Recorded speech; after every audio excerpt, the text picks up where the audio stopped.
Good evening, everybody. Welcome to Tim Misney Tells All. My name is Keegan Malone. I'm the president of the Student Alumni Association here at John Carroll, and I have the distinct pleasure of hosting and introducing our honored guest this evening. This event will start off with a short introductory talk about Tim Misney's life from the man himself, and then it will open up into about an hour and 45 minutes of open question and answer. We encourage all of you to please come down to these microphones here, stationed at the end, and ask him seriously whatever you would like to ask him, personal or professional. He's done this before at St. Ignatius High School, and I hope that we can be a little bit more dignified than they were, but alas, anything goes.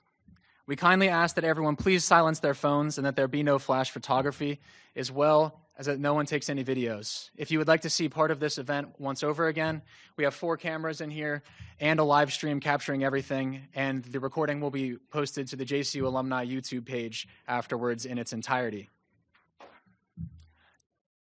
For all of you, Tim Misney has agreed to take pictures and answer more questions for those that may not get what they want to hear out of this event during the 2 hours. Outside afterwards, there will be a photo line where you can get a picture with him, as well as ask him any more additional questions that did not get answered during the Q&A session. The Student Alumni Association workers that were manning the tables up there will be helping to organize this, so if you are interested in that, please look for them. They'll be setting it up around 7:45 as this concludes at 8 p.m. And before we kick off with the man of the hour, I would first like to say some much-deserved thanks to those that have really helped to pull this event together. Firstly, from the Alumni Relations Department, Rory O'Neill, Christine Horwath, Molly Romanowski, and Luke Potowski have played major roles in getting Mr. Misney not only onto campus, but getting rooms reserved, catering, and all these other small behind-the-scenes details in order. So a round of applause for those individuals.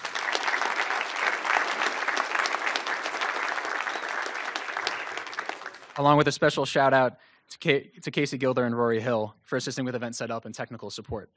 And I would be remiss not to mention my own Student Alumni Association team. They've done a great job over these past 12 months in organizing, planning, executing, and marketing this event to the student body. Those individuals are James Feeks, Quincy Unger, Marissa Millerone, Alex Turco, Dane Bartlebaugh, Mary Chachow, Corey Lazaldi, Mark Brecker, Samantha Oosterbowski, Tyler Goronsky, and Greg Campbell. One more round of applause for those individuals.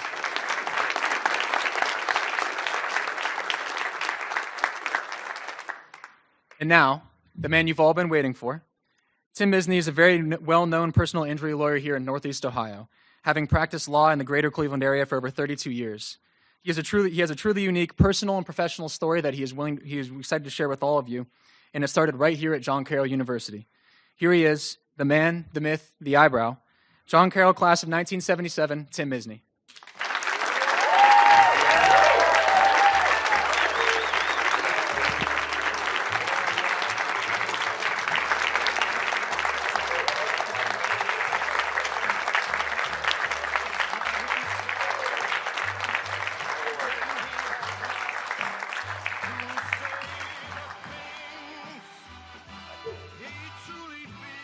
You know, as I was walking in, I overheard someone say, we had to sit through that video. Now we have to listen to him as well.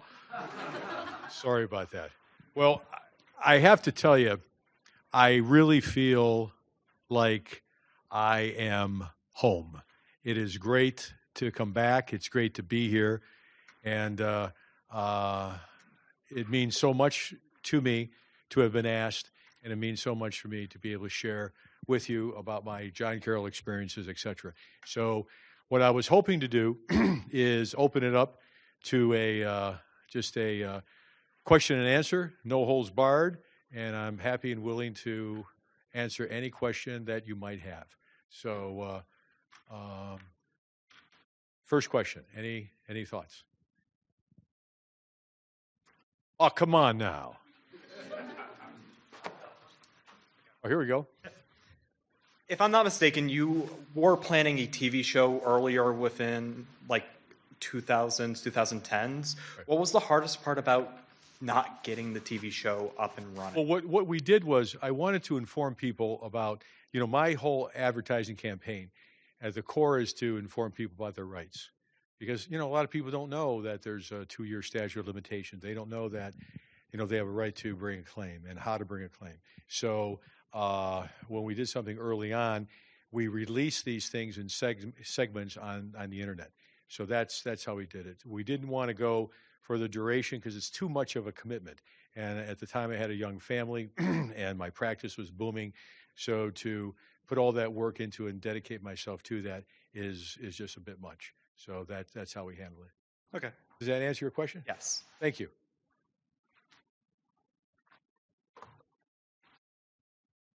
Is it true that you have a Misney world at your house?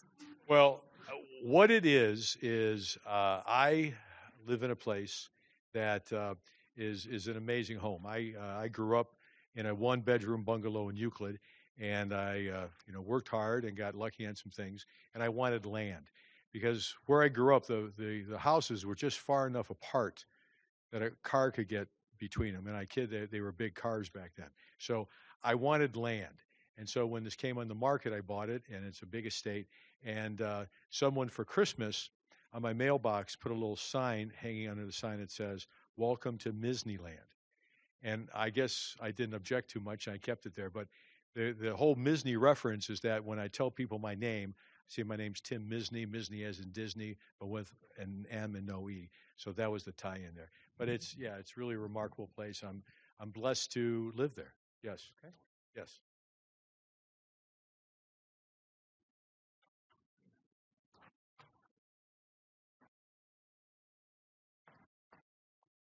As one of the most successful personal injury lawyers in Cleveland, have you ever considered teaching maybe an entrepreneurship class here at your alma mater about starting your own law practice? That is amazing you said that, because I just had a nice dinner with a few John Carroll students, and I recommended that they consider an entrepreneur postgraduate deal or take entrepreneurship, because I think it teaches you, how money works. It teaches you how to formulate businesses. But the most important thing about it is that it gets you aware to be at the cutting edge. You're always thinking of new opportunities. And I think that is the most exciting thing. So to answer your question, could I commit myself to teaching? No, but I would love to be involved with that in some way, shape, or form. So thank you for mentioning that. Thank you. Thank you. Mr. Misney, it's nice to meet you. I love your T-shirt, brother. Thank you. I like it too. You look great in that thing. I like your haircut. Really nice. So, obviously born and raised in Cleveland, Right. right? You go to college here at John Carroll. Right. Why stay in Cleveland? Well, my roots are in Cleveland, born, raised, and I happen to love Cleveland. I love the mindset here. I love the underdog, and I've always felt that I was an underdog. And Cleveland is my home and always will be my home, so I love everything about it. And,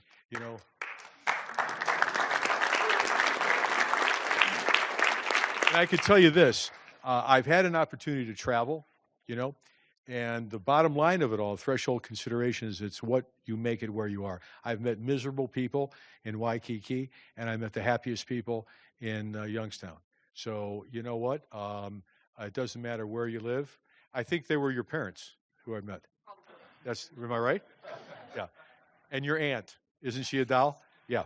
So it's what you make it. But, if you could travel and open things up a little bit, I think Cleveland is just a great place to be. We're very lucky to be here to have all the resources. We have all the great hospital systems, all the et cetera, and the Great Lakes. It's really a fantastic place. I have friends come in to visit from out west, and they're amazed on how green everything is, how lucky we are. We don't have wildfires, we don't have hurricanes and tornadoes, and so we're blessed to be here. Yeah.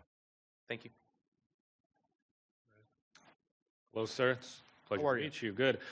So I guess this is probably a pretty simple question, but as someone who found success in law, what would you give as advice to a person who finds law interesting and thinks it's something that they'd probably be good at or find fulfillment in?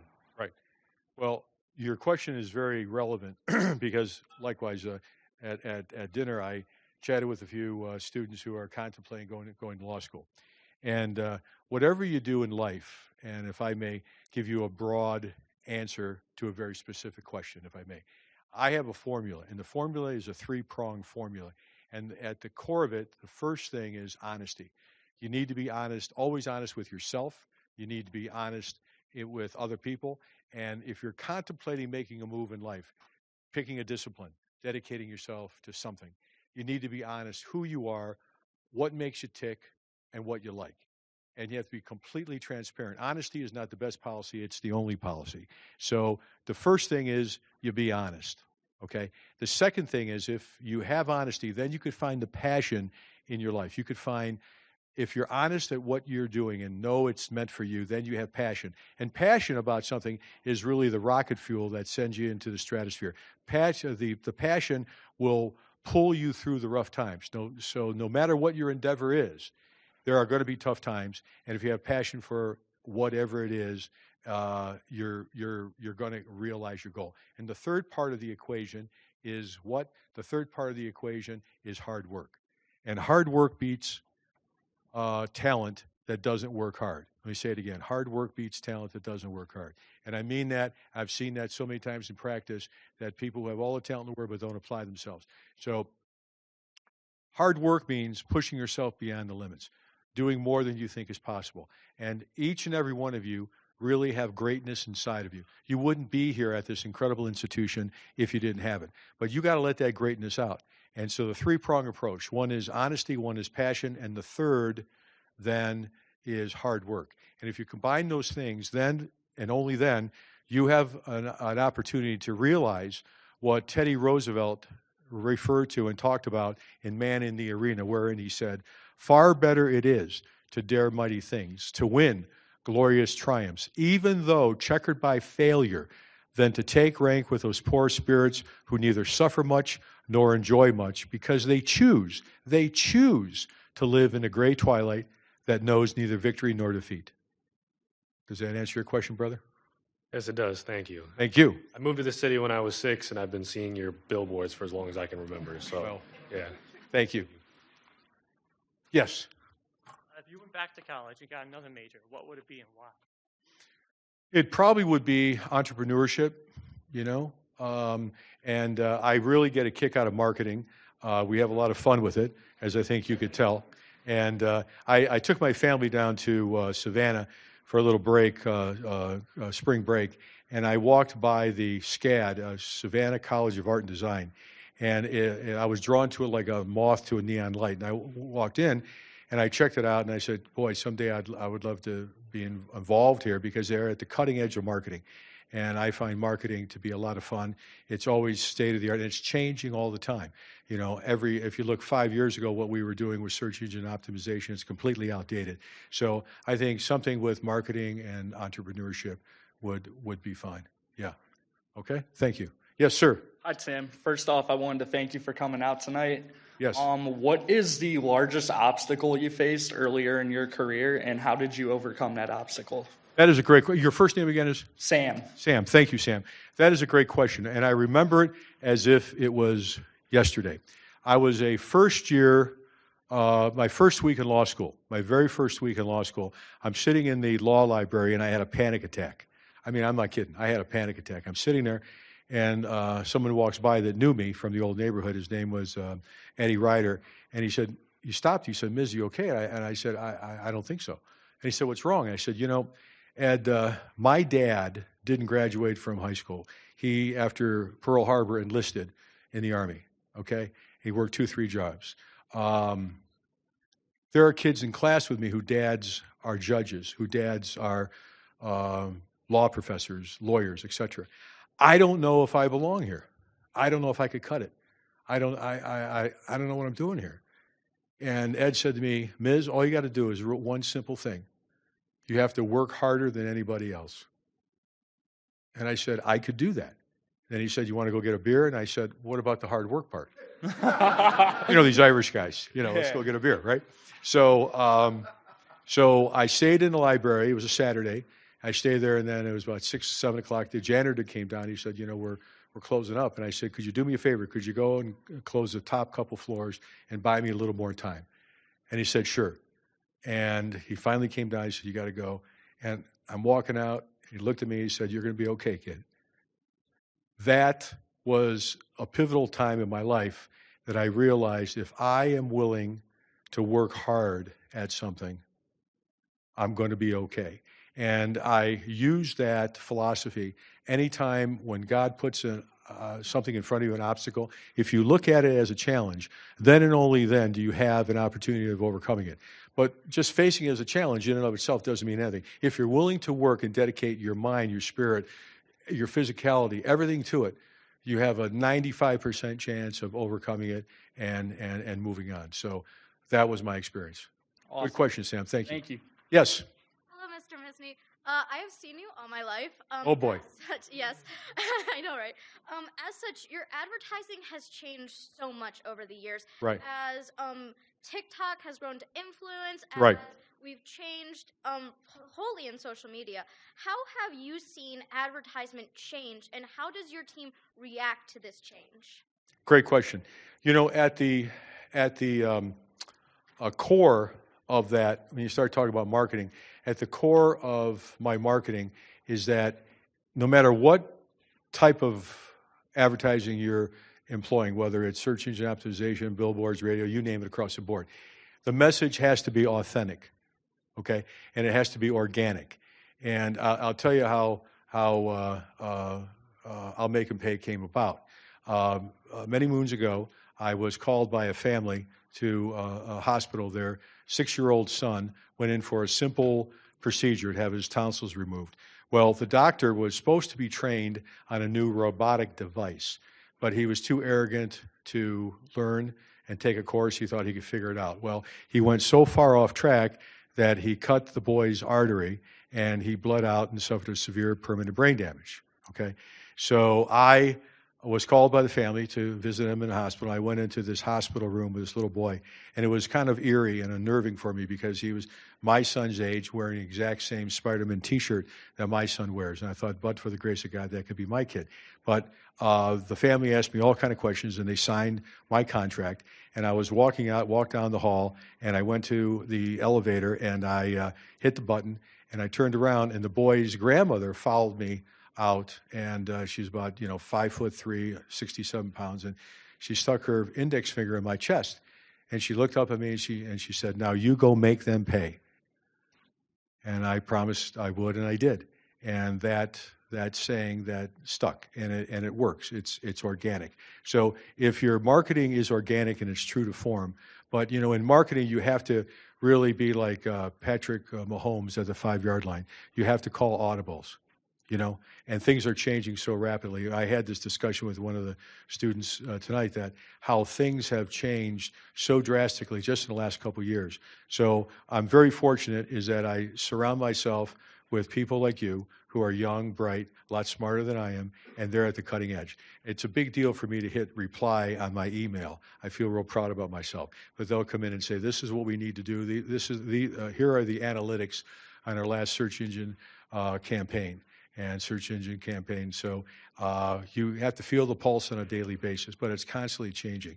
And my marketing has worked very well, but I like to say that I graduated from the college. In fact, I got a master's degree from the College of Hard Knocks. I wasted so much money in areas of marketing that I thought would work and didn't. And, my motto is early to bed, early to rise, work like hell and advertise. And that's kind of what we do. Thank you so much. Thank you so much. Please.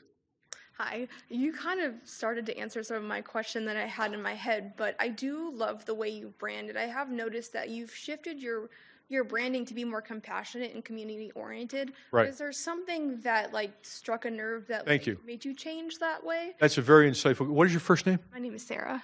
It's a pleasure. When COVID hit, I changed my branding a little bit, a gentler, softer, and instead of saying, scared little kids in the room, "I'll make them pay," I'll be there for you. And I think that now it's kind of a hybrid. I have gone back to, a little, but you're right. You have to feel the pulse, and you have to see what works. And we're constantly trying new things. And like, for instance, we're sitting around one day with my staff, and I said, "Why don't we just have a billboard of my eyebrow?" And they looked at me like I had lobsters coming out of my ears, and I said, what's the worst thing could happen? Are they going to send a SWAT team over my house to assassinate me? I don't think so. Let's try it. So we put the billboard up, and someone posted it on Instagram, Facebook, and all that, and said, what is this? And someone responded by saying, that is our Lord and our Savior. Now, my response to that was, how do you connect the dots going from a bald-headed ambulance-chasing son of a gun to a deity? How does that happen? Well, the way it happens is that the message is organic, and the message is that I am there for them. And as I say in one of my commercials, people don't call me on their birthdays. People don't call me on their anniversaries. People call me on their absolute worst day of their life. Recently, I got a phone call from a woman who said, my sister came over for dinner last night. I'm thinking, well, okay, why are you telling me this? She said, well, when she left, she backed out of my driveway and ran over and killed my 3-year-old daughter. Well, my God, what do you say to someone like that? And my job is to give comfort, and my job is to realize the best result for folks so they could concern themselves with comfort and healing, and I deal with the big bad insurance companies, et cetera. So that's kind of the marketing scheme, and I think people pick up on that I am there for them, and I do level the playing field. Yes. Thank you. Thank you. Good question. Please. Mr. Misney. How are you? I'm good. How are you? What's your name? I'm Tiffany. It's a pleasure. This is a crazy question. Please. But you frequent our Chick-fil-A in Willoughby a lot. What is your favorite order?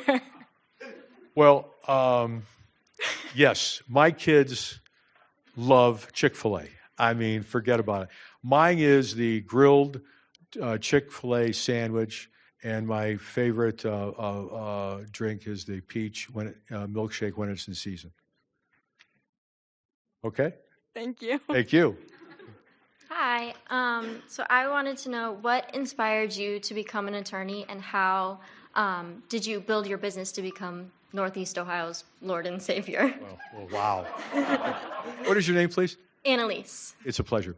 Well, when I was 8 years old, my maternal grandmother lived with us. The 5 of us lived in a 1-bedroom bungalow in Euclid.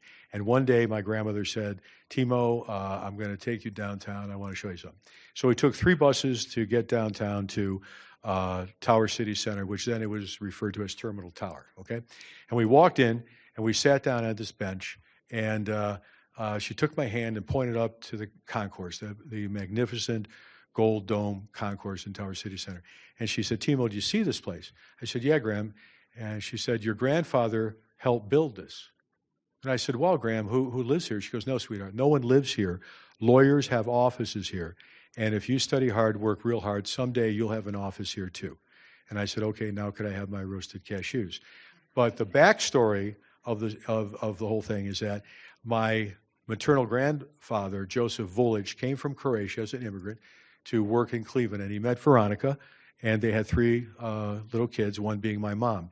And one day he was working as a construction worker building Tower City Center.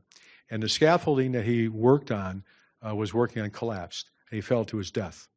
And my grandmother only got his last paycheck. She couldn't read or write a word of English, and she took in laundry during the day and cleaned offices at night. And she raised 3 great kids, one being my mom. And when I was 8, she sat me down and she said, after your grandfather died, many more men died working here because they didn't have safety standards back then. There were no personal injury lawyers. There were no lawsuits. There was no worker comp. There was no OSHA. There was no nothing. So she said, you will be God's hand of justice. And I said, okay. And 2 decades later, I became a lawyer, and I moved my offices into Tower City Center. I took over the 38th floor, the one that has the turrets that stick out from the side.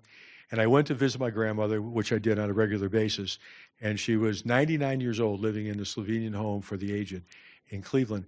And I told her the story that I moved in, and big crocodile tears came down her face. And I said, Grandma, I know the story. And since that, I felt that the force is with me. And I think of her every day because it is true, there will always be people that need me. And it's a very solemn obligation that I have, because when I represent a client, their problems become my problems. And some of these cases are very daunting, and the amount of work and time that goes into it, and they're tough cases. You know, clients wouldn't need me. As I say, again, in one of my commercials, if insurance companies treated people with dignity and respect like they would like to be treated if they were involved in an accident, I'd have to do something else for a living. I'd be teaching entrepreneurship here at John Carroll. Part-time. Late afternoon. Yeah. So, but the way people are treated, and they have no chance without my help. So it is daunting. And that story about my grandmother, that's why I'm doing what I'm doing. I was very close to my grandmother, and she said, Timo, you should be an independent filmmaker. I probably would have become an independent filmmaker, you know, or whatever. You should have a donut shop. I probably would have had a donut shop, you know. So I followed that, and I realized that when a bad accident happens, it just doesn't hurt the person, it hurts the whole family, and sometimes for generations. If you ask my mom before she died, you know, what was she happy about, her family, what was she sad? Never had a dad. So I feel my client's pain. When they call me, I can relate to it. And I think that helps me be a strong advocate. Great question, and thank you. Please. Hey, excuse me, does someone have my thermos? You hit it there. I never would have found it there. Thank you very much. Thank you. Please, your name? Mackenzie. Hi, Mackenzie. Hi. Nice to meet you. Pleasure. I saw that in your video you said you also received a Jesuit education, and I was wondering, how did that benefit you working in the legal field, receiving that Jesuit background? Well, let me tell you. My Jesuit experience can be capsulized in 3 words. Father Paul Woelfel. Father Paul Woelfel founded the political science department at John Carroll. And when I was a freshman at John Carroll in the fall of 1973, I took his class, American Politics, and Intro to American Politics. And the very first class, he walked up to the chalkboard and he wrote on the chalkboard, he said, compromise. The word compromise dash, the art of politics. He became my academic advisor and became my mentor and my dear, dear, dear friend. So when Father left John Carroll, he went to Jesuit Parish in Toledo, and he was a parish priest, the hardest working priest they've ever had. And then when he couldn't do that anymore, he was in a retirement home, a Jesuit retirement home in Michigan. And I was in constant contact with him. And one time I asked him, is there somewhere you'd like to go? He said, yeah, I'd love to go to the Grand Canyon. So, okay. So Padre and I flew into Vegas. He's wearing his collar, flying into Vegas with me. And we went down to the Grand Canyon, and there was a helicopter pilot. I said, how much would it be to give us a private tour? And he told me a number. And he was a Vietnam War helicopter pilot, and he wanted to impress us with his maneuvers.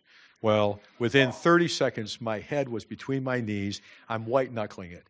And I look over to Father Woelfel, and he's sitting there smiling. The most peaceful man I've ever met. And so, first and foremost, he was a scholar, an absolute scholar. I subscribed the New York Times on a daily basis to him, and he complained that it was too expensive. But in his retirement years, he had a room, a little room. He had a cot, a simple cot, and overflowing bookshelves, and he had a file cabinet. He would cut stories out of the New York Times, chronicle it, and put it in his file cabinet. He was, first and foremost, intellectual. He was a selfless man, and he really cared about social issues. He ran for Congress, and he cared about social programs that would make a difference in people's lives.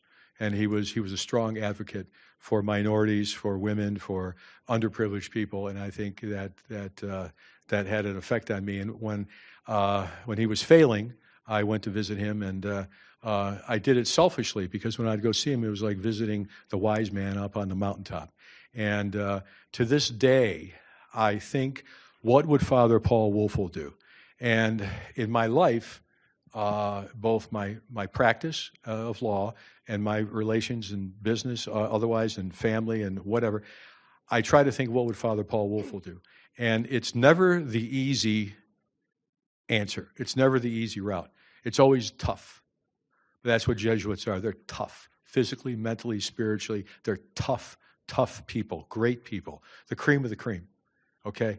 And it always served me very well. So I'm announcing today a annual Father Wolfel scholarship. This year we're gonna have two $5,000 scholarships to political science students who exemplify his scholarly activity and his concern for social change.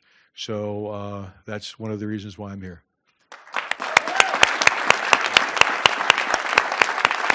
Does that answer?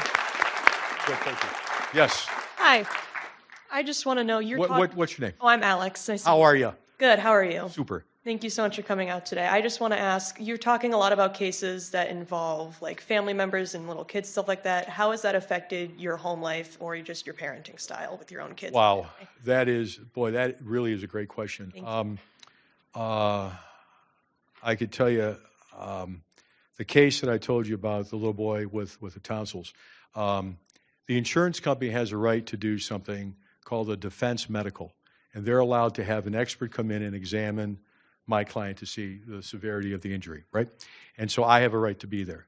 So they brought in a doctor to examine this little boy, and I cried 10 times during listening to this kid, about this kid, and listening to the family of what they go through. The parents would have to, every 45 minutes, change his breathing tube because of phlegm, and if they didn't, he would choke. And, excuse me. And their fear was they would sleep through it. So I went through this, and I came home, and first thing I did was grab my kids. And, Dad, why do we have to hug you? It's not your birthday, you know? And so does it affect? Of course, it really does. And I think it makes me a better advocate because I pretend those are my kids. You know what I mean? And that's profound for me when you're fighting for somebody. And that's the whole thing about the formula. When I went back to that about honesty, passion, and hard work. And the passion is rocket fuel. My goodness. You know, if you have passion for something, you could work on it for 10 hours a day and it wouldn't be enough. You'd say, boy, I guess I got to go to bed. I can't wait till I get up and do it again. It's what I tell people. I said, if you were in the third grade, if you remember you're going on a field trip to the zoo the next day, how excited you were. That's how each and every one of you, my hope, my prayer for each and every one of you in this classroom and this auditorium is that you have that passion in life. You find your passion and be open to it. And, you know, failure is the tuition you pay for success. Okay? I guess I stand before you as an example of success. Well, that's only half of the equation, maybe 40% of the equation. I've had a lot of failures and things that didn't work, and I learned from them, and that's life. But if you have the passion for it, and I think I really have that for my clients and in spades, maybe sometimes too much because if things don't go well, I take things, internalize things, and things go well, I give it to the credit to all my associates and paralegals, and they did a great job. But something doesn't go the way I had hoped, then it's on me. Does that answer that for you? Yeah. Thank you. Please. Thank you for gracing us with your presence. Oh, well, thank you. I know it's been talked about a little bit, but how do you remain hopeful and faithful as a man of God while seeing people in like their worst life situations? Right. Well, my faith is very important to me, and I truly believe in it.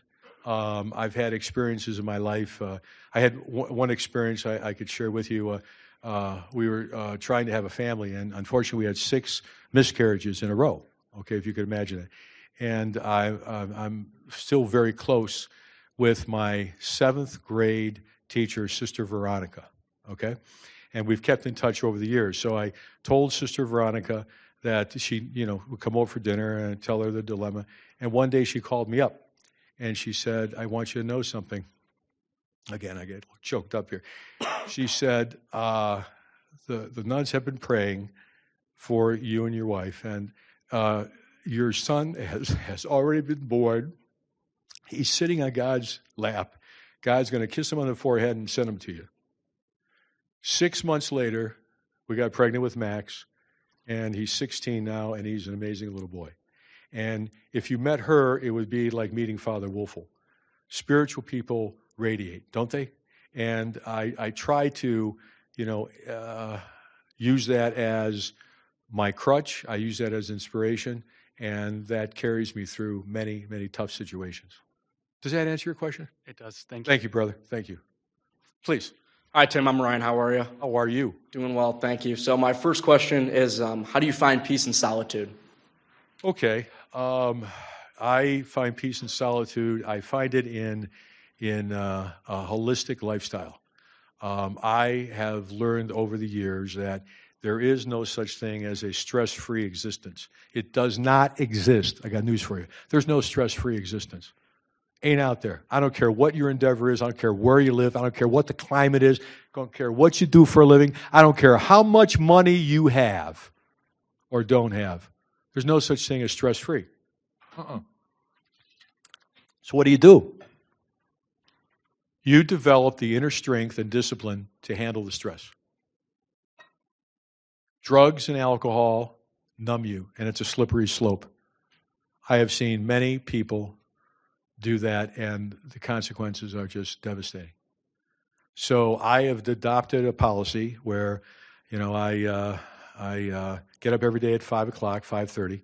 The first thing I do is meditate, and I think thoughts of prayer, of thanks, and I think of a privilege that I have. And that fuels me in the morning. Then I make a protein shake. Then I go to the gym, and I work out with this guy here, and we tear it up, and we go to the point we feel like we're going to throw up. You feel like you're going to throw up yet? No. Okay, let's do a few more reps. Yeah, I'm pretty much there, and we stop. And then I don't smoke. I don't drink. I don't drink coffee. I try to eat well, and that's the only way I can handle the stress, because it does build on you. Particularly, there are jobs and there are jobs, but I think when there are jobs where people entrust, their future in your hands and their children's hope for a normal existence in your hands, the pressure gets to you after a while. So my advice to each and every one in the room is to make an effort to develop your inner strength and your inner discipline, because you have it in there. And once you have that, then all these big problems that you think are big problems, they're a joke. There's a solution for every one of these problems. There just is. And it's a matter of how hard are you willing to work, and you'll work it out. But you almost look forward to a problem. It sounds crazy, because it's your chance to knock it down and triumph and like that. Answer your question? Yeah, and then just a follow-up, if you don't mind. Yeah. How do you do that every day in and out of courtrooms in front of juries today? Well, my lifestyle now, it kind of revolves around a couple things. I have a 15-year-old, 12-year-old twins, and it revolves around that and balancing things with my clients. But, truth be told, the days kind of merge into days. When sometimes I have to ask my staff, what day is it? Because it just blends. Because, a Tuesday sometimes feels like a Thursday, with all we accomplish. So I think the thing is keeping focused and being true to your principles, your inner principles. And, Hemingway talked about a code of conduct. And every man, every woman should have a code of conduct, a personal code of conduct, something that you adopt and you continue to refine. And I'm continuing to refine it. I've been practicing 45 years, and every year it's getting better because we work harder. I'm working harder now than I did when I first came out. And I think I'm more disciplined in how I handle things. But that comes with time. But the thing is, never beat yourself up. If something is getting to you, you're a human being, and you deserve to be sad. You deserve to feel down. But don't let that engulf you. It's not quicksand. It's like dipping your toe into the water. It's cold, it's hot. Okay, you learned something, but don't let it engulf you. And be good to yourself. The advice I would give you is that the big problem I had coming up was that I say, I'll be happy when I get into St. Joe's. I'll be happy when I graduate from St. Joe's. I'll be happy when I get into John Carroll. I'll be happy when I graduate from John Carroll. I'll be happy when I get into law school. I'll be happy when I pass the bar. I'll be happy when I pay my tuition loans off. No nonsense. Life is a privilege. It's a privilege for us to be here. Isn't it, everybody? Isn't it just a privilege for us to be here today? I mean, I can't tell you. So look at every day as a privilege, embrace it, and make the most of it. But don't project your happiness down the road like I did.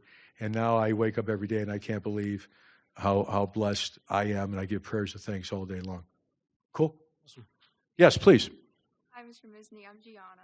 Hi, Gianna.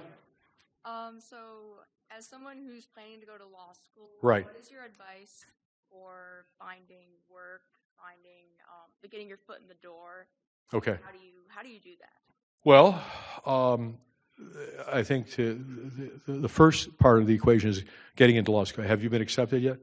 I haven't applied yet, no. Okay. Well, my advice on someone who's thinking about going to law school is that you need to find the passion. Okay. And I spoke at my law school recently, and I asked people what they're going to do when they get out. And I picked on one guy. I said, "What are you going to do when you get out?" And he said, "I'm going to be a corporate lawyer." I said, "Oh, wow, corporate lawyer, huh? That sounds pretty good. What will you do as a corporate lawyer?" He said, I represent corporations." I said, believe it or not, I was able to figure it out all by myself. But give me one specific what you'll do as a corporate lawyer. So I don't know. I said, that's really pathetic, pal. Go to college for 4 years, law school 3 years, and pass the bar. It's 8 years of your life. And then you're going to dedicate 60 hours of your life every week to this corporation, and you don't know what you're going to do? That's sad. You need to go back to what I talked about, honesty and passion. Now, if he were to have told me his family were immigrants and they had a tough time getting in this country and he wants to be an immigration lawyer, I'd say, God bless you, brother, tear it up. God bless you. Force be with you. If he said, my mom went through a very difficult domestic situation, I want to represent women in domestic situations, I'd say, God bless you, brother. The force be with you, and you will do well. So I think the first thing for you is to go for a long walk and determine what you'd want to do. Oh, I know. And what is it? I want to be a prosecutor. Fantastic. I was in the prosecutor's office for 4 years. When I came out of law school, I was a prosecutor for 4 years, and it's absolutely fantastic. So what I would do is, what you need to do for your resume is do something with the prosecutor's office that you could put on your resume. Because I mentioned to one of the students I was talking to tonight that, there's like 9 applications for each seat in law school. So the competition is pretty stiff. 2, 3 of these people have no business applying, okay? They'd have a tough time getting a driver's license, let alone get into law school, But there's 4, 5, 6 people that are heavyweights. You're flying with some serious company. And so what you need to do when you go before the panel, when your application goes before the 3-member panel to glance at it, you got to set the hook. There has to be something that pops out, that you did this work, you wrote this paper, you helped it, you did something. And if that means volunteering your time in the prosecutor's office and working on something unique and effectuating change and getting a great letter of recommendation for doing that and talking about that, that will get their attention. What's your grade point average? 3.74. That's pretty gosh darn good. Congratulations. So if I see you later, I'll give you my card, my direct dial. If there's something I could do to help, it'd be my pleasure. Okay? Appreciate that. Good luck to you. Hi. Hello, Mr. Misney. Hello. My name's Savannah, and I was just wondering, how did your political science, like your major is political science and your classes in political science, help you become an attorney? Right. When I went to John Carroll, I worked full-time as a reporter for the Sun newspapers. I was a journalist, and it was a weekly paper, and I was a writer. So in the morning, I may cover a garbage strike. In the afternoon, I may interview the new police chief, and at night, I may cover a local basketball game. And it taught me how to tell stories. It taught me how to conceptualize and think. And I found that in the papers that I wrote at John Carroll were a pleasure. And I was talking to one of your professors who teaches American politics. I said, man, you got the greatest course. It's all relevant. It's like, what did Trump do today? And how does it fit into the Constitution? How does it work with the balance of, the relevancy of it. So I really enjoyed writing and conceptualizing, and I think that helped me pass the bar by writing essays, and I think it's helped me in being a lawyer and telling stories. And I don't mean making stories up, but I mean trying to tell a concise story where you could really capsulize what it is you're trying to say and get people to understand it. Thank you. Does that help? Yeah, it does. Thank you. Fantastic. Thank you. Sir. Hi, Tim. Mark Haywald. We're same class, graduated in 77 with you. Yes, sir. It's been a while. Yes, sir. You look great. You, as an entrepreneur, Yes. got a great degree from John Carroll Business Admin. I'm impressed with your marketing and your branding of yourself. Well, thank Done a you. Great job over the years.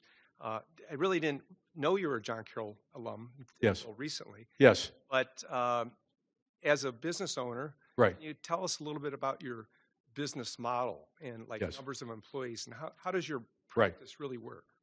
Right. Well, my business model starting out was I flew from the seat of my pants. Okay.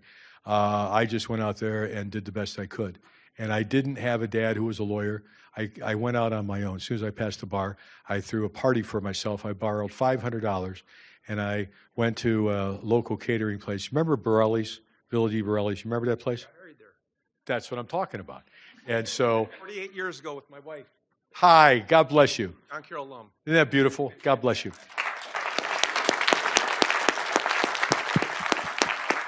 Well, I had worked there as a busboy, and I went back and I said to Albert, the owner, I said, Mr. Borelli, I'd like to have a party here, and could you, what would you charge me? And he said, Timmy, you're my favorite busboy. I'm going to make a cake for you. And on the cake, I said, congratulations, graduation team. I said, no, I didn't graduate. I graduated a long time ago. I passed the bar. Just say, call 216-289-0300 for an appointment. And that's what I had on the cake. And I invited 500, I had $500. I invited a couple hundred people that anybody could come and eat for free. And I started passing cards out. So my business model was just to hustle. And it was a tough time. I remember when I was a young lawyer, I had a one-bedroom apartment on Fair Hill. You know Fair Hill? And I couldn't afford furniture. So I had a mattress on the floor. I did not have a lamp. And at night, to get light, I would open the refrigerator door. But you know what? I was the happiest guy in town because I was building something. I knew it. I was building something. So when it's yours, we talk about entrepreneurship. When it's yours, you look at it completely differently, and you're willing to make those sacrifices. So I think the key is you have to sacrifice. Am I right? You have to sacrifice. But you know the end game is going to be worth it, and it's yours, and no one can ever take it away from you. Does that answer it? How many employees do you have?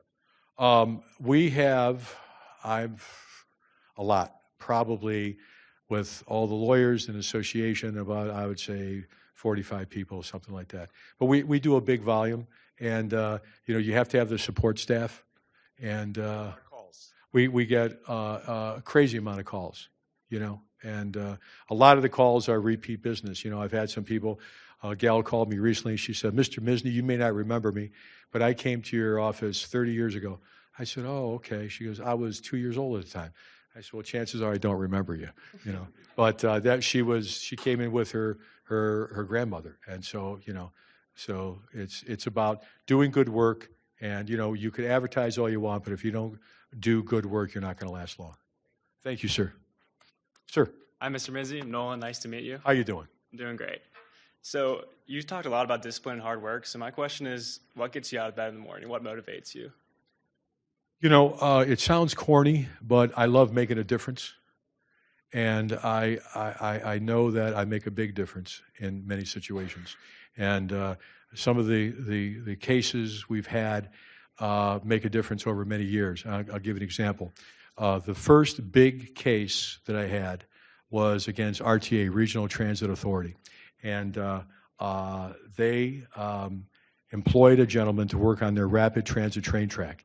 And the guy was working on the train track, and a train came through and hit him and killed him. Well, because he worked for RTA at the time, it was seemingly a workers' comp claim. But I knew RTA, I knew how they operated, so I sued RTA.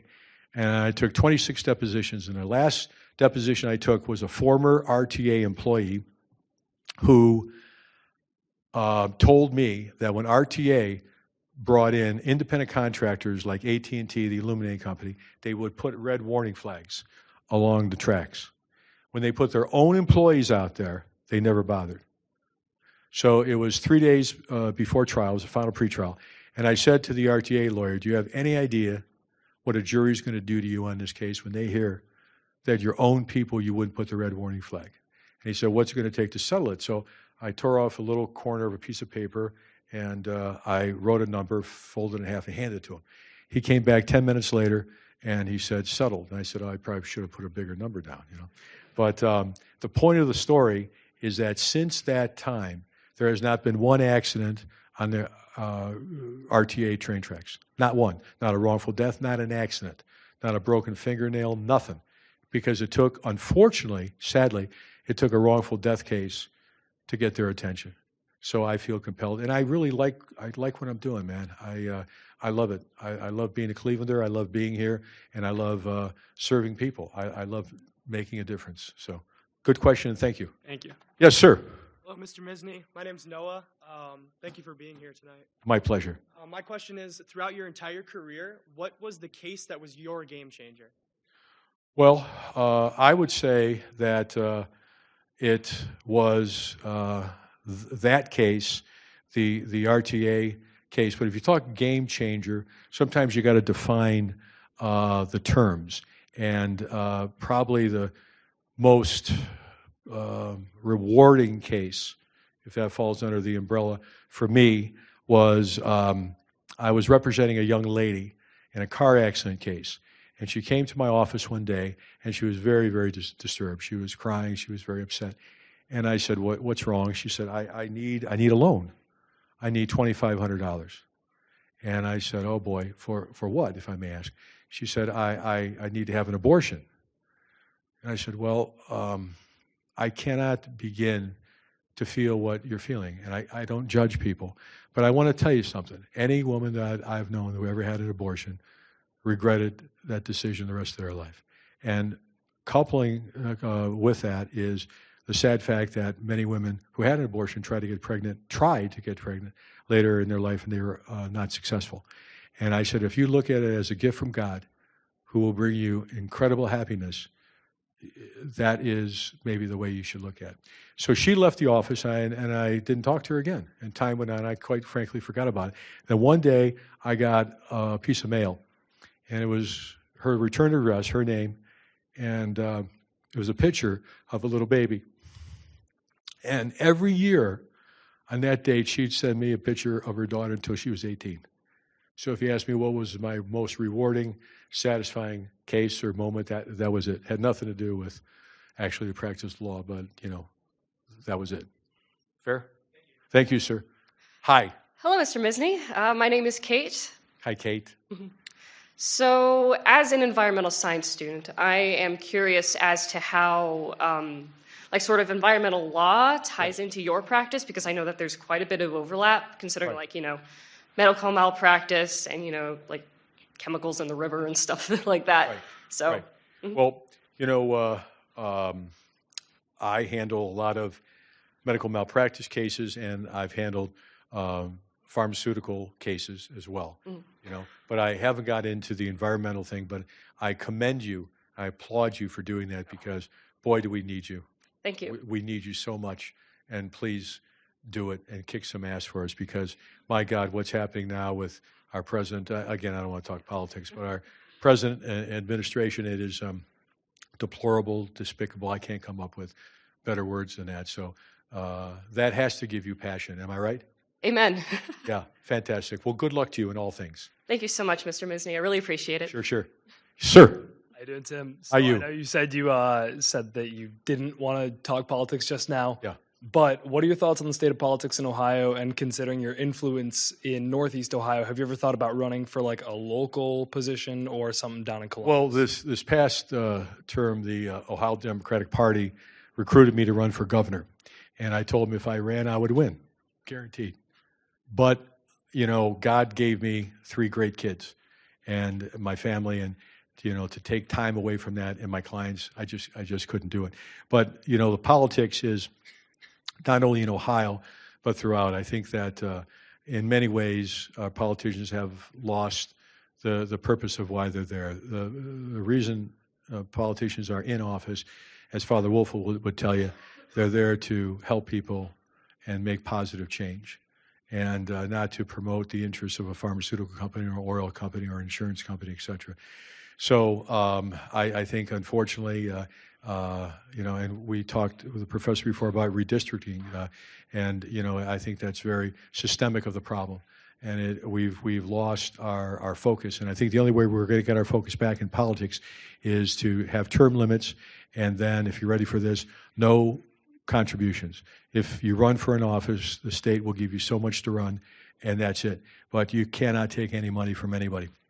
So if a pharmaceutical company gives a candidate $5 million, and then they want him to vote for a bill that holds them harmless no matter how bad their drug is or how much they knew about their drug being bad, he's going to tell them, get out of my office. But right now it's, so I think those are the things that have to happen, term limits and getting away from contributions, and maybe we'll have a chance. And the pendulum always swings. Any political science professor or student will tell you that the pendulum always swings, and it's going to swing at some point. Fair? Thank you. Yes, sir. Hi, Mr. Misney. How are you? How you doing? Good. I heard you went to Pizzazz. How was dinner? It was great. Good. And, I said when I was there, I wish they had a buffet that you could go from, try everything. Get all the stops. I would go nuts. I'd still be there if they had a buffet. Yeah. Well, besides dinner, you talked about the panic attack you had Yeah. your first week of law school, but Right. besides that, was there ever a time when the pressure of it all got to you? That was it, because I think at that point I realized that if you're willing to work hard at it, and the work has to be in relation to the problem. And there are some times when you have to dedicate yourself, whole heart, spirit, mind, every emotion, every fiber you have to it. And then the beauty of that is that it is not a guarantee of winning.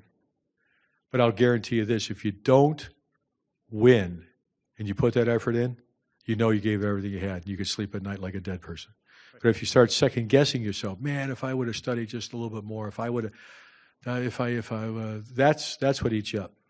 And never put yourself in that situation, And I think it's, I realize, I went to John Carroll. I took a lot of courses that were not my major or core requirements, and statistics. I don't know how I got through statistics. I don't know how I did it. Did you have Welke?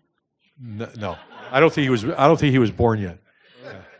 So, but if you find the passion in what you're doing, that carries you every time. Okay. Yeah, thank you. Thank you. Yes, young man. Hey, Tim, how are you? Good. Ted, I just have a question. I'm just wondering, you're successful now, and I'm just wondering if you could share with us something that I guess you learned as you started. I know you're honest, you worked hard, but is there anything that you learned over time that you didn't know was going to happen, but you could share with us that Ted, help us along? Great question. Thank you, Ted. Yes, when I was 12 years old, and it was a Sunday morning, and my dad was having a coffee in a little breakfast nook in the kitchen, and he's sitting there drinking a coffee, reading the paper. And I walked in and I said, "Dad, I got an announcement." And he didn't look up from the paper, and he said, What is it? And I said, I'm going to go to St. Joe's High School this fall. Proud as can be, right? And he didn't look up, and he said, "That's nice. Now, how are you going to pay for it?" I said, "Oh, well, I didn't think about you know what? There's a golf course not far from the house. I'll go see if I get a job." So I went there, and they hired me. 50 cents an hour. I was the low man on the totem pole, and my job was to clean garbage cans and toilets. And I worked the whole summer, and I paid my whole tuition at St. Joe's. And one Saturday I came home, I had worked 10 hours. I had $5 in my pocket. I walked around the neighborhood. I said to every kid I knew, "How much you got in your pocket?" "I got nothing." I said, "I got $5. "Who gave it to you?" "Gave it to me." "Where'd you find it?" "Find it? I earned it, man. I earned it." And I realized at that moment, if I'm willing to work hard, amazing things could happen. So that was really self-reliance, you know what I mean? And I think that is, and I try to impart that on my kids. My oldest son wanted a go-kart, and he found a kit for a go-kart, $1,200. He said, "Dad, can I get this go-kart?" I said, "Absolutely, man." I said, "Get 2 of them." He said, "Really?" I said, "Yeah, you're going to pay for it." So what do you mean? I said, "You're going to work, do jobs, pull weeds. You're going to do things, and you'll earn it." He did that, and he got the kit, and he built it with his grandfather, because I don't know how a screwdriver works. But it's parked in the garage, and if you walked in the garage and he was there, and you walked near his go-kart, he said, why you, don't breathe on it. What are you doing? What are you doing? Because what? He paid for it. So I think, when you earn something, it takes on a whole different mindset. Fair enough, Ted. Thanks, man. Good to see you. Thank you. Yes, sir. Good evening, Mr. Misney. How are you? Thanks for being here. I'm good. I'm Nick. I'm also from Euclid. Oh, really? Where? I live on 280th now. Grew up off 260th. Okay, I was 230th off Chardon Road. Okay. Yeah. My question, you've answered a few questions about Please. your marketing Yeah. now and how, at this point, you're a brand in Cleveland. You're a celebrity. You have fun marketing. Yes. And how do you balance that fun marketing persona with the serious nature of the cases you're taking on? Where, as you That's said, great. people are coming to you on your worst days. That's great. That's great. That is really a great question. What's your major? Computer science. Okay. I thought you'd be a marketing major, come up with something like that. That is great. Like anything else, you don't want to put too much garlic in the sauce, right? Too much salt in the sauce, too much sugar, what have you, And it's a matter of taste. And I think the reason, like we did the Andy Warhol thing, the Mount Misney, the eyebrow, et cetera, is that I want it to be relatable. Because first and foremost, I am who I am, And I want people to realize that this guy has self-depreciating humor, and he is who he is. And so we try to balance that, but that's an excellent point. And I think that people pick up on it. That Harvard did a study. You may know of this. Harvard did a study to determine what is the key factor, what people use in hiring a lawyer or stockbroker or what have you. They spent $3 million. It's trust. I would have done it for $30,000, and I would have told them right off the bat. But I would have taken the check for $30,000. Then I would tell them. And trust it's a complicated equation of trust. You have to be relatable, And I think we have fun doing that, but we don't want to be overboard with that. But it's a balance. Thank you. Thank you. Hi, what's your name? My name is Mahira. How are you? Nice to meet you, Tim. I graduated 2 years ago from JCU with my clinical mental health counseling degree. And so speaking of being relatable, that was kind of what I was going to bring up because I came here thinking I'm not going to relate to you at all, right? You do what you do, I do what I do. Thank you. But hearing your stories, your life, there's so many things that you've shared, I think today that I've sat there oh my gosh, this man, can I think relate to so many of us in this room, right? Or Yes. all of us, if that, Yes. right? Which I think is really awesome. Thank you. So I wanted to just comment on that. I thought that was Thank you. great. I guess my questions are, I have two. One of them is, and I don't know if this is maybe too, not something that we can talk about, but what are your thoughts on the justice system, right? A lot of people don't think the justice system is Right. very just, right? Right. Well, I'll answer that by saying this. It is the best system in the world, and it's what we got. Let's start with that. Like anything else in life, it evolves, yes?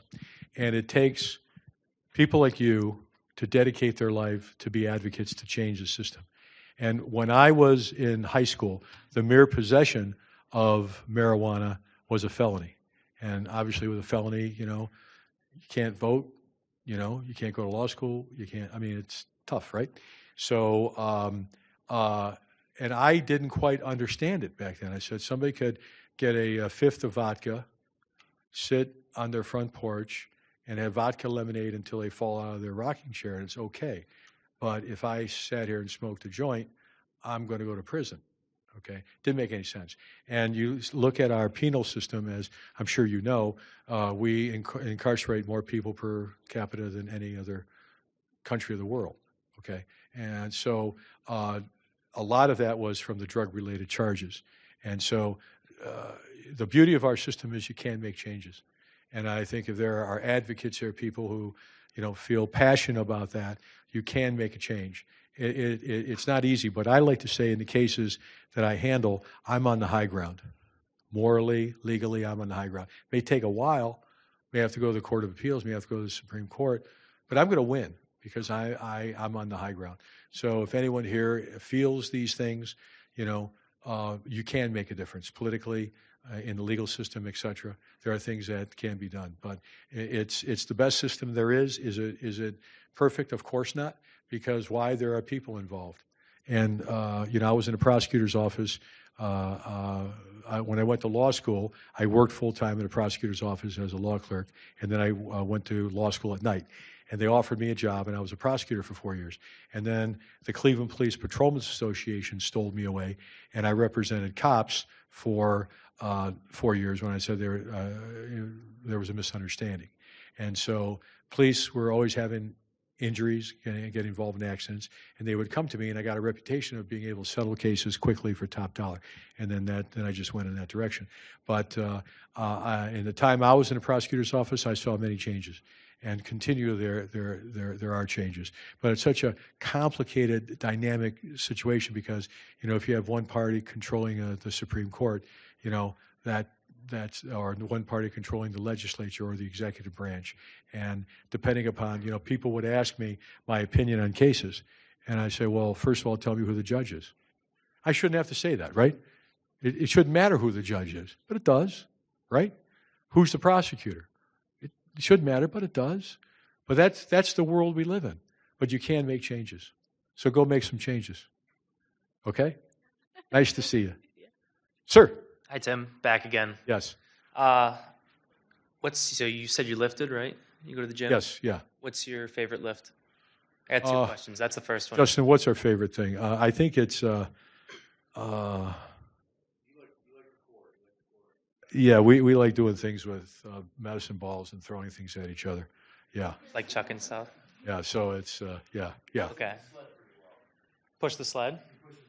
Yeah. Let's go. Well, I'm not going to point this guy out, but Justin and I work together. We do a lot of promotional events for motorcycles, motorcycle awareness and motorcycle safety. And Justin lost a leg in a motorcycle accident, and he's dedicated his life to helping folks who've been involved in bad accidents. And our trainer has us push a sled, and he puts weights on it. And I said to Justin at his when I give the eulogy at his funeral, that's if I live longer than him, I'm going to point out that here's a guy with one leg and he has an injured left hand, and he pushes the sled that they have to come over and say there's a 40-mile-an-hour speed limit in this gym. There are people walking. You're gonna clip somebody.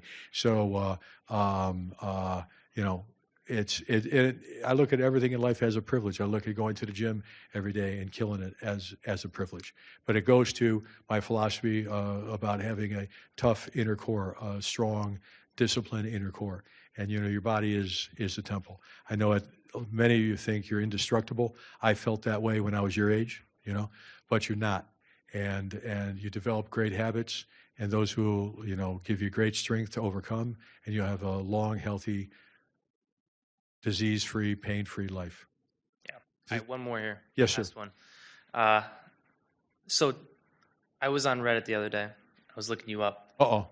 And it came to my attention Uh-oh. that you do more than just make insurance companies pay. You make people pay at the poker table. Well, are you a big poker player? No, I'm not. No? No, I'm not. No, that's a misnomer. No, I don't. Okay. No. And I really don't gamble because, I'm from Euclid, and I'll always be a kid from Euclid. And if I lose $500 on a bet, I think, man, I could have done some serious grocery shopping at Heinen's with $500. You know what I mean? And if I go buy some clothes, I can't remember last time I went clothes shopping. If I buy some socks, I'll say, I'll take one pair, and can I have one spare?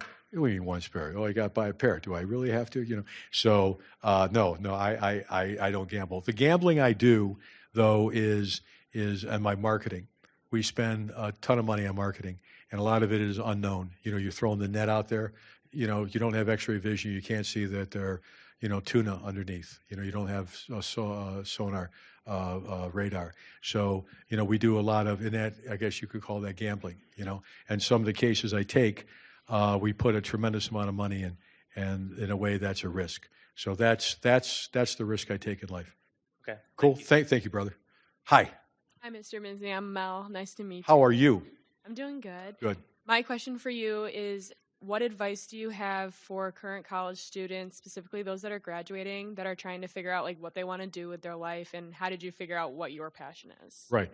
Well, I got news for you. You'll never have it figured out.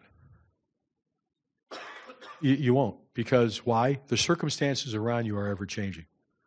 Okay? So there's no constant in anything in life. All right? And it is always evolving. So what you need to do is to evolve intellectually, physically, morally, spiritually, to be in tune with it. And my advice is always be at the cutting edge and never hesitate to make changes. You know, as Franklin Delano Roosevelt once said, I'll change my mind 20 times a day if it helps me arrive at the truth. Think about that. It's very true. You know, I love doing what I do because of my grandmother and my family situation. But the education that you're getting here at John Carroll truly is second to none. I don't think you realize the prestige that John Carroll has. You know, you could walk somewhere, I don't care where in the state or wherever, and say, I went to John Carroll. Instantaneously, there's credibility. You know, it's the Jesuit way is unsurpassed. And I think the education you're getting here, particularly a Jesuit education with the demands, it is affording you an opportunity to think on a level that most people can never contemplate.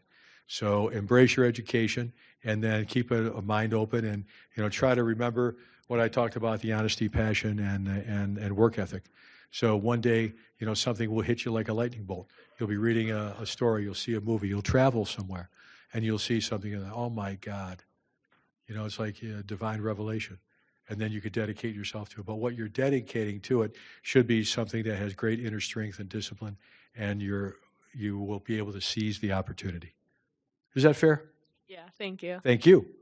Hi. Hello, Mr. Misney. Thank you for being with us tonight. Yes. So you were here at John Carroll. Do you have a favorite story that you like to tell about your time here? You know, that really would go back to Father Wolfel. Yeah, I wish each and every one of you, I'm sure that you've all met Jesuits here and got to know Jesuits, and they're all, you know, wonderful, wonderful people. But I wish you all would have had an opportunity to get to know Father Wolfel like I did. And it was just a surreal thing. You're in a room with someone who is at absolute peace, and he's inspirational on all levels. And so that was really my high point here. And when I went here, as I mentioned, I was working full-time for the Sun newspapers. So I never walked into the Rathskeller one time. I didn't go to one football game, one basketball game.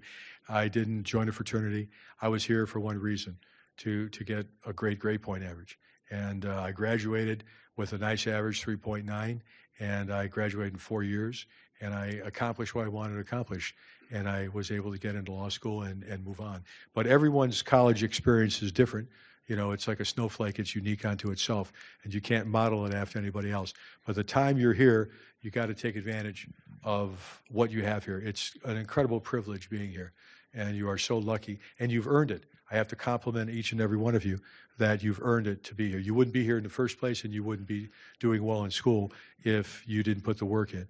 But you could take it to a higher level. You're probably collectively putting 60, 65% effort into what you're trying to do. I'd love to see you go 85, 90. Tear it up, man. Tear it up. This is your opportunity. You know, you could change the trajectory of the rest of your life by what you do here. And that's no joke, man. And opportunities will open up for you based upon what you do here that you can't even comprehend. And with each day, it just keeps getting better. So you know, everybody has their own favorite memory, but mine was Father Wolfel. And I think looking back overall, my favorite memory was the great education I got here and the discipline I got here. And I know that's made all the difference. I wouldn't be where I'm at today. And that's just not, I'm not speaking in hyperbole. That is absolutely true. I wouldn't be where I'm at in life on several levels if I didn't have this education. So God bless you, brother. Thank you. Sir. Hi, Mr. Misney. My name is Pablo. How are you? Doing good. My question for you is, when you were younger, in your 20s, just starting your practice, did you want to be famous? And now that you are, how does it feel? Do you like it at all or not? Well, did I want to be famous? You know what I wanted in the 20s? I wanted to be able to pay my tuition loan off. And one time, be able to pay my light bill. One time, that apartment I had on Fair Hill, Eventually, I got a lamp, and I bought this lamp. Bought it at Sedlak's. It was right down the street from where I lived, and it was a lamp on a post, and you grab it, and that's how you turn it on and off. Okay, so I bought that lamp, and I said, someday I'm going to have a nice house to put this in. Okay, and it's in my house now. And it doesn't look quite as good as it did back then. It's a little beat up, but it's a reminder for me of, striving and having goals. And so when I was 20, I think I wanted to pay my tuition loans off. I wanted to be able to pay my rent. I liked building what I'm building. But as far as the notoriety, I was asked that earlier, how I feel about, always getting recognized. And I've never had a bad experience. And it blows my mind. I'm flattered by it. I'm humored by it. And, we had recently had a Tim Misney Halloween lookalike contest. And a couple of years ago, the gentleman who won it was Tom Longs. He's about a 5'9" African-American gentleman, but he's a bodybuilder. He has something arms. It's ridiculous, right? Yeah, like grapefruits, And I said, yeah, he looks like me. Look at those arms, So he won it, but I never take it for granted, and I'm humbled by it. But it does sometimes have a downside, and I'll tell you one example of a downside. A few years back, I was asked to speak at a lawyers' convention in Atlanta on marketing. So I went down and I spoke, and the night of the event, the last night, they had a reception for us, and they had all this seafood, and clams and oysters and all this, and I kind of gorged myself. I said, "Oh, I'm just going to go nuts, right?" So I came home, and unfortunately, I hate to say it, I had diarrhea, and it wouldn't let up. So I called my doctor after a few days, and he got an appointment for me with the Cleveland Clinic Infectious Disease Department. Okay, so I walk in thinking, God, I hope no one recognizes me, right? So I go to the front desk, and a gal stands up, and I have a mug that says, Tim Misney, I'll make you pay. She was a former client of mine. She stops, she goes, "Oh my God, Tim Misney's here. Look, see, I do know him. Tim, how you been?" Oh my God, I wanted to, So, it's nice, and I'm flattered by it, but I guess it's something I didn't anticipate it. Coming up, I really didn't, and it has been one thing after another. But we have fun with it, and it's and it's great. So thanks for sharing. Yes, sir. Mr. Misney, thank you for coming out tonight. Yes. I'm Scotty. Hi, man. I have a question. How do you stay in contact with people from your past, whether it be JCU or law school or just in your career? Right.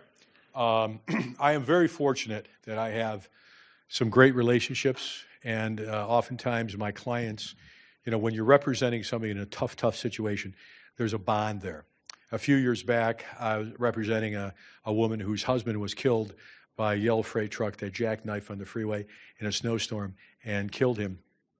And I represented the surviving spouse, and they had a 3-year-old little girl. And she asked me at the conclusion of the case to be her godfather. And I accepted. And recently she turned 18, and we went out and had a nice dinner. And so, I'm fortunate that from my association with people, I'm able to develop bonds. But the people who are really in my inner circle are very unique people, and they first and foremost have a great work ethic, honest as the day is long, and they're all committed to helping people and working together to make a difference. So I'm very fortunate in having those relationships. Thank you. Cool? Yes. Hi. Hi, Mr. Misney. I'm back again. How are you? I'm doing well. You have talked all night about how you've been inspired by others, from Jesuits to your faith to cases, Right. and so on. How do you seek to inspire others now that you're in an area where you can be an inspiration? Right. Well, great question. Primarily, I hope to be an inspiration to my kids. My dad, I mentioned, was a hardworking guy. I spoke yesterday to a VFW event, and for Veterans Day. And I talked to my dad, who was an MP in World War II. And I said, back then, I really never had a conversation with my dad about, well, cut the grass, shut up, wash my car, time to go to bed. I guess those were conversations. But we never, how you feeling? No, that never entered into it. But what I got from my dad was an incredible work ethic.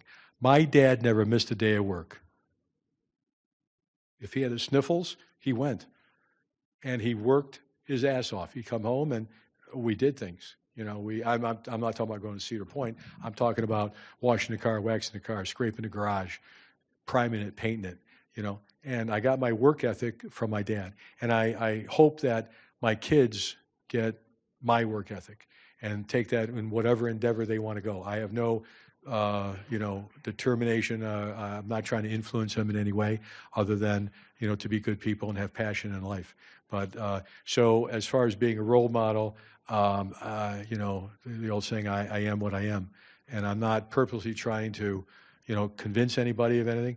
I just put it out there and I am who I am. And if some people pick up on it, that's great. And, we're doing this little thing called the Misney movie. And someone approached me about doing this. And the reason why I want to do this movie, and part of today will be in the movie, is because a few years ago I spoke at Chagrin Falls High School. And it was a wonderful conversation. And the next week I got 19 thank you notes in the mail. And I didn't think high school kids knew what a stamp was. I didn't think they knew how to write cursive, And some of these notes moved me. Tim, your idea of honesty and passion and hard work, I'm applying that now to soccer. I'm applying that now with my relationship with my mom, et cetera, et cetera. So that's why we're doing this, because in the documentary, I'm hoping that every coach will want their player to see it, every teacher will want their pupil to see it, every parent would want their kid to see it, because there are messages here that apply across the board. And I think I was fortunate in some ways, and I think there's a message there. Does that answer it? Yeah, that answered. Thank you, sweetheart. Thank you. Yes, sir. Hi, my name's Tommy. Thanks for being here. Yes. I was wondering if early on in your career there was any failures or setbacks you faced that really stuck with you, and what you were able to learn from those experiences. Right. Thank you. When I talked about working harder, if maybe everyone's working 60, 65% to their capacity, and you should be at 85, 90, 95. I think cases and things in my life that didn't work out the way I had hoped, the lesson that I learned in being honest with myself was that I could have worked harder. And as I said earlier, that if you really give it everything you have, everything you have, and it doesn't work out, you walk away thinking, man, I did good, right? I gave it everything I had. It didn't quite go my way for these reasons, but I made it close. And anybody else would have not been nearly as close as I was. So I think what I learned early on is that to work even harder. And as I said earlier, I think I'm working harder now than I ever have in my career. So I think the thing is just to work harder and smarter, And I think you have to really surround yourself with tremendous people. And I'm very fortunate in that respect. I have some great people that I work with. And back in the day, I was kind of a maverick. I came out, I was on my own. What did I know? Really, I remember I was a young lawyer, and I went to court with this woman, and it was a criminal matter, and it worked out fairly well. And we were in the parking lot, and she said, I have to ask you a question. So what's that? She goes, how long have you been practicing law? I said, let's see, today is Thursday, so that would be 10 days. And she said, you son of a, you rep. I said, are you happy with the result? She goes, oh, yeah. I said, then it doesn't matter, does it? But when I came out, I was kind of going solo. Now I think the big advantage I have is that I'm really surrounded with some really super people every which way, up and down. So yep. Thanks for the question. Yes, sir. Hey, Tim, how are you? Yes. Maybe this is like the $1 million question, but like the billboards, like how did that come about with the eyebrows and all that stuff? It's right. Like we all see it. Like, is there a story to that? Is that just hit or miss? Well, it was a matter of trying new things, and I had been on television, did search engine optimization, internet, social media, and What happened was, great question. It was my birthday, and I'm driving around, and I had the kids in the car, and this is like 9 years ago. So my daughter was 3 years old, and on my birthday, she wanted to go and buy chicks, little chickens, the actual chick, So I said, sure, let's go buy some chicks. So we're in the car driving, and driving out to, I don't know, somewhere, Chardon somewhere, and let me tell you a story about the chicks. We went in, and my kids picked out, I said, pick as many chicks as you want. They're 50 cents each. I want to be a big shot to my kids. I said, pick as many as you want. So they picked 9 chicks, right? And so I said to the guy, do you have like a cardboard box that we keep the chicks in? He goes, no, man. You can't do that. You got to buy a chicken coop. I said, oh, okay. How much is a chicken coop? $2,500. Wow. So, of course, I didn't tell the kid to put the chicks back. We bought the chicken coop. But when I was out there, I drove by.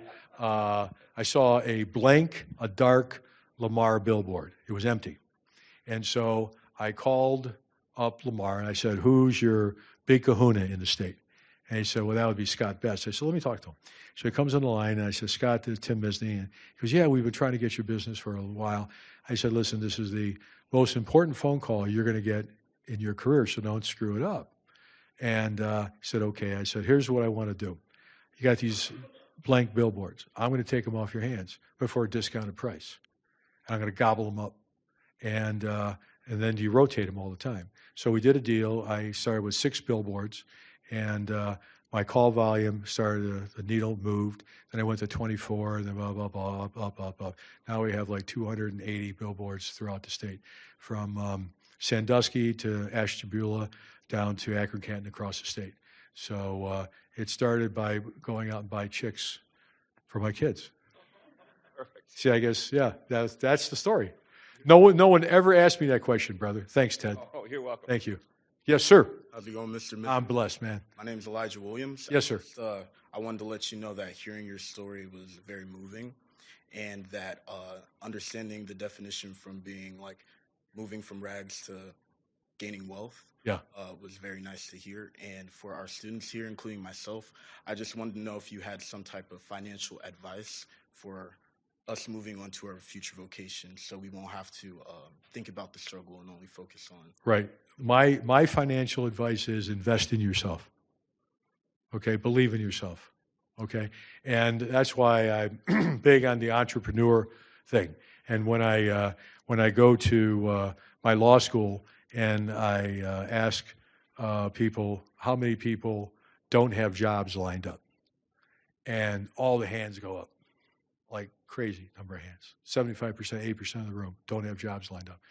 And this is after 7 years of college and maybe $200,000 of tuition debt, right?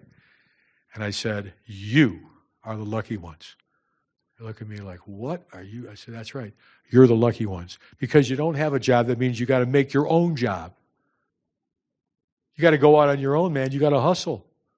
You got to make it happen. Work 12, 14 hours a day. Hustle. Make it happen, and you will make it happen. It's just like if you're running a race around a track, right? And someone's behind you, and they got a machete. You're going to set an Olympic record running around the track, right?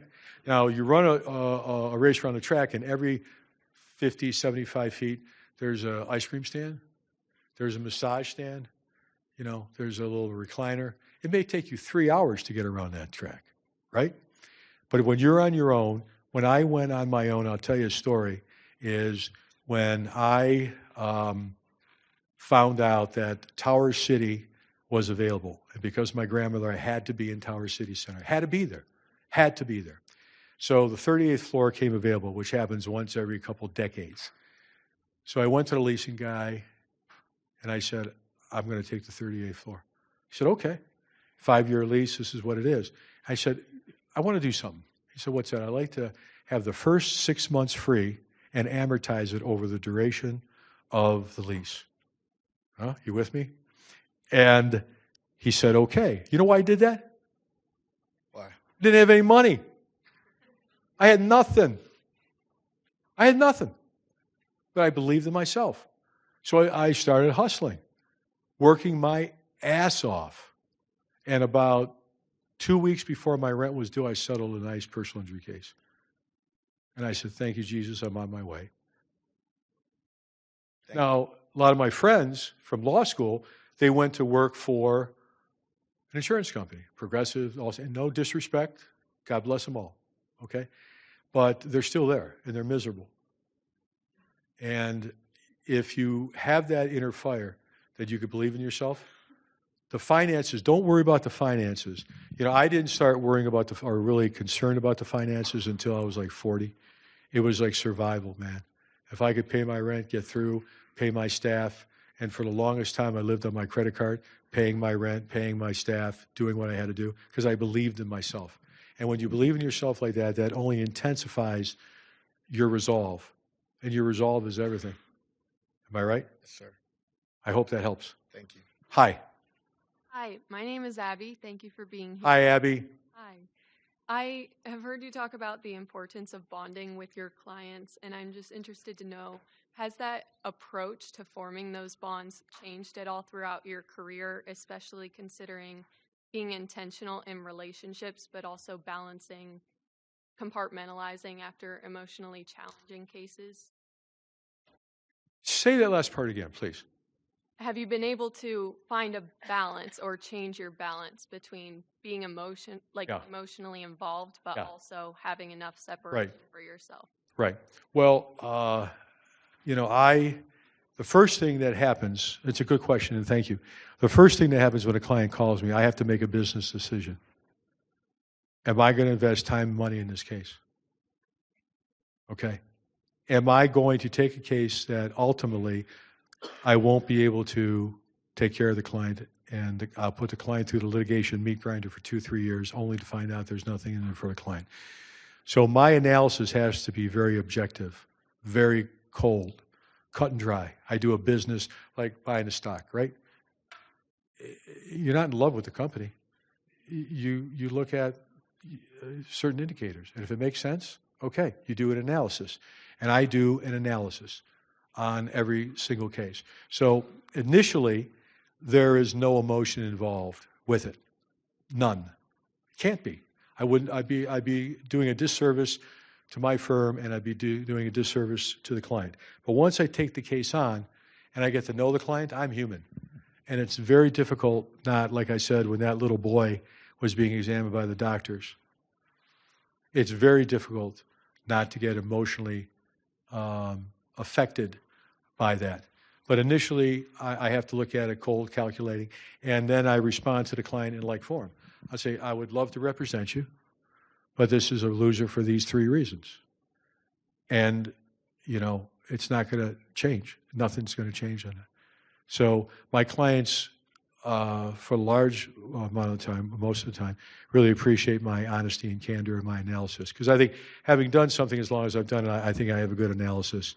Not that I'm psychic or anything, but, you know, 2 + 2 is 4, right? And so if you look at the right indicators, usually you can figure it out. Does that answer it? Yes, thank you. Okay. All right. Any other lucky contestants here? Oh, hi. Hi, my name's Debbie. I was also a 77 grad. Yes. First of all, I would just like to say, I also have chickens. So Yes. if you got away with a $2,500 coop, you're a lucky man. Well, that was like 9 years ago. Yeah. And I still have chicks. I have 9 chicks, and they, as you know, produce 1 egg a day. And isn't it fabulous? You need to refresh your chickens. Sure. Seriously, though. Yep. You're a man that's grounded in development in Catholicism. Yes. Childhood, your young adulthood at John Carroll with a Jesuit education. Well, it started at St. Paul's Elementary, actually. Yeah. I remember our commencement speech was Bishop Hickey Right. telling us to go forth to change the world. How do you balance that with the negative stereotype that people have of basically attorneys that are in your industry? Right. Well, I can't tell you how many people have said to me, boy, Tim, you really don't seem like a lawyer. You know, you don't sound like a lawyer. And I think the reason that is that many of my compatriots in law were raised in country clubs. I was cleaning garbage cans and toilets in those clubs. So when I go somewhere, wherever it is, I make a big deal of saying hello to the staff. We were at Pizzazz. The cook came out and wanted his picture taken. And I was happy to do it. And I complimented him. It was the best calzone, 4-cheese calzone, am I right, that I ever had in my life. And I spent time with him. Why? Because I used to be him. And my compatriots, you know, a fellow lawyer does personal injury, had a case that the client wouldn't take the settlement. And we went to law school together, and he was lamenting about it. And I said, I'll guarantee you I could get him to take that settlement. And he said, really, would you try? I said, fine. So I came to his office. Guy was in a wheelchair. He lost his legs in an accident. And he wheeled in, and he was in the conference room. And these two pompous guys were sitting there, you know, oh, we went to Harvard, and and I said to the guy, man, what are we going to do about Belichick? He was the Browns coach at the time. I said, can you believe he got rid of Bernie Kosar? And the guy said, thank you. Thank you. I said, man, I don't know, blah, blah, blah, blah. And then I leaned into him. I said, listen, my brother, if this thing goes south, you get nothing. Understand that? Close your eyes. That's what you're going to get. You can't risk that. The facts aren't in your favor 100%. It's a medical malpractice case. Juries across the country, 92.5% of the time, medical malpractice cases, fine for the doctors. I said, man, you'd be nuts if you don't take this. You got to take it, my brother. He said, all right, where do I sign? And then the guy left, and these two lawyers said to me, Tim, how'd you do that? I said, you arrogant bastards will never understand, so I'm not going to waste my time. I did that for this guy. I didn't do it for you. Because he wasn't going to sign, and chances are the jury would come back for the defendant hospital, and he'd get nothing. That's why I'm here. Have a nice day. Not to you, to them. I meant, yeah.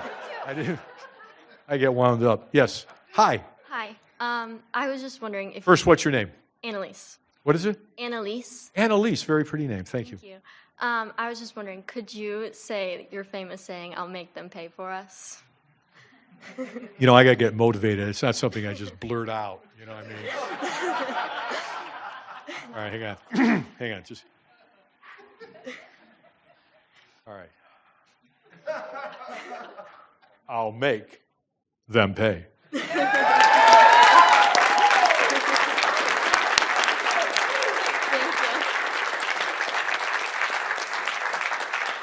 I can't end on a better note. And my final thought for each and every one of you is I first and foremost want to compliment you on what you've achieved in life, and you're doing very, very well.